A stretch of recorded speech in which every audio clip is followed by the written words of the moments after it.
شاكر لكم هذا الحضور المكثف والأهمية اللي أعطيتوا هذا المنتدى، والحمد لله كل بالنجاح بفضل كل من شاركوا وبفضل الأسرة الإعلامية كذلك. شكرا لكم.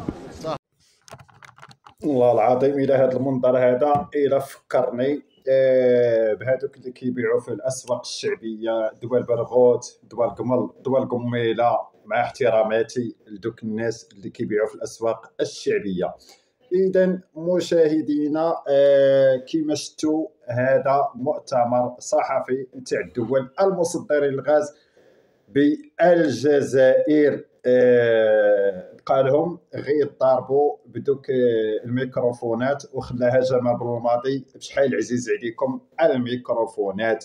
اذا مشاهدينا كيفاش دوله ما قدرتش تنظم الصحافه او الاعلام غادي تنظم مؤتمر وغادي يدوز في احسن الظروف؟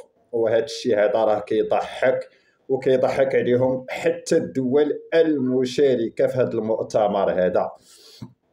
والله سيدي الا بحال الا كنصيدوا في شي واد دوك صحاب السنارات دفع فيا ندفع فيك، لا هذه بلاصتي لا انا بلاصتي لا، يعني فوضى و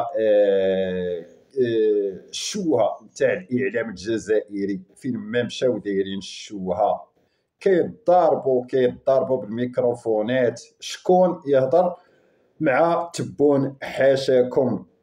يعني هذه حاله يرثى لها، فما بالك دابا الرؤساء الدول اللي مشاركين من بعد غادي يشوفوا هذا الفيديو هذا كيفاش غادي تكون ردة الفعل ديالهم.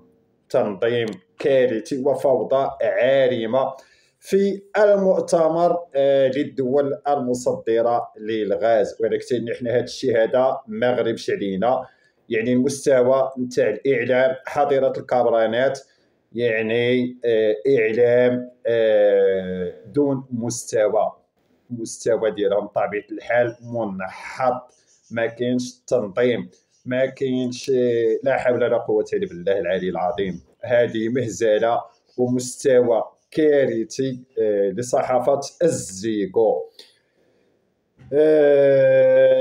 مشاهدينا الكرام كما شفتوا كما قلت لكم اعلام حظيره الكبرانات، وكانه في سوق شعبي، وكانه كيصيد الحوت في الواد، ماشي حتى البحر ما يقدولوش.